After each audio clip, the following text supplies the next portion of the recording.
Welcome to the Buddhist Boot Camp podcast. Our intention is to awaken, enlighten, enrich, and inspire a simple and uncomplicated life. Discover the benefits of mindful living with your host, Timber Hawkeye.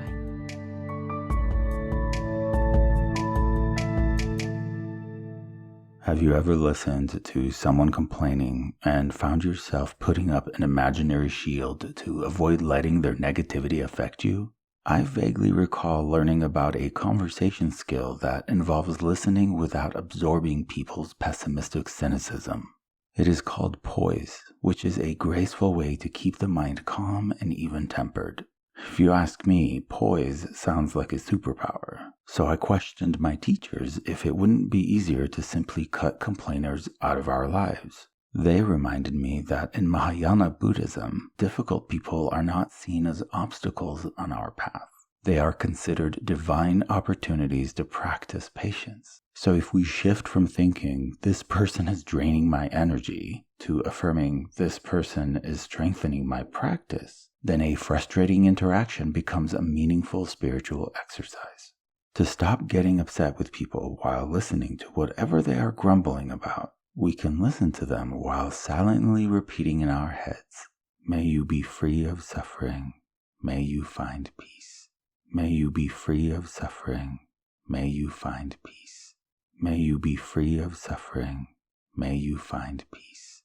This mantra shifts you from the exhausting habit of defensively protecting your energy to a more generous space that acts like a buffer between someone else's words and your own peace of mind. At the end of the day, none of us can realistically speak openly and honestly about our lives without mentioning some challenges, pain, or difficulties. But it's important to remember that sharing and complaining are not the same. Sharing seeks connection through vulnerability. It ignites empathy that brings people together to process their feelings without being consumed by them. Complaining, on the other hand, traps people in their stories of victimhood, aggression, and indignation, which actively pushes people away. In a nutshell, sharing eases our anguish and leads to clarity, while complaining seeks validation, reinforces suffering, and actually creates and adds more negativity instead of alleviating it. Take our Buddhist Boot Camp Sangha, for example. Even though we regularly meet in person and online, we are not a social club. Sanghas are a vital support system for spiritual practice. We may not always want to hear other people talk about their challenges, but if we listen closely when someone shares their hardships, then we as a community can prevent whoever is suffering from drowning in isolation. Tempting as it may be to walk away, we lean on each other because, according to an old proverb, shared joy is double the joy, and shared sorrow is half the sorrow. I am not a parent, so I don't know if the following strategies will work with children, but when you are around other adults who share or even complain, there are 3 ways you can be there for them without feeling resentful.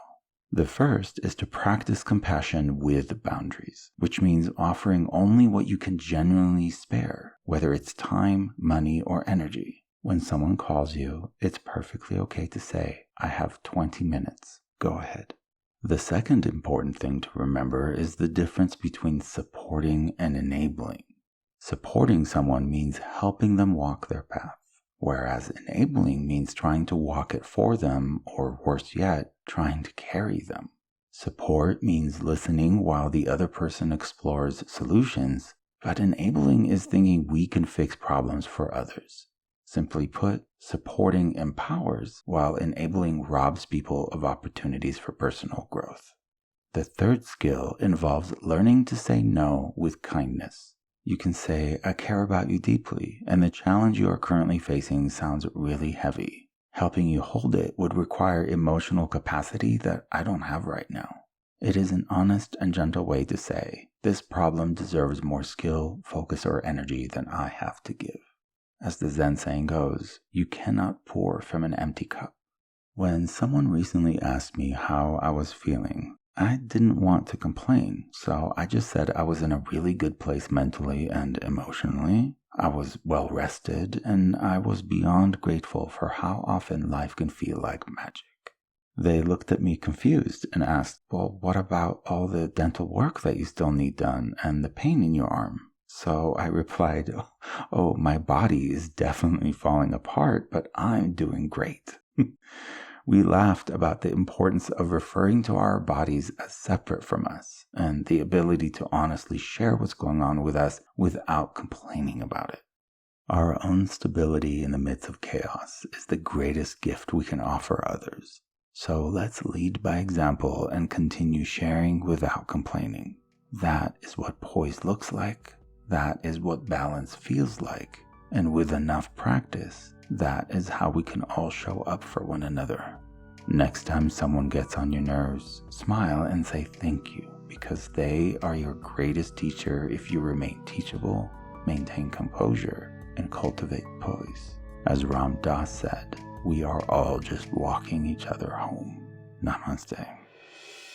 Timber Hawkeye is the best-selling author of Buddhist Boot Camp, Faithfully Religionless, and The Opposite of Namaste. For additional information, please visit BuddhistBootCamp.com, where you can order autographed books to support the Prison Library Project, watch Timber's inspiring TED Talk, and join our monthly mailing list. We hope you have enjoyed this episode and invite you to subscribe for more thought-provoking discussions. Thank you for being a soldier of peace in the army of love.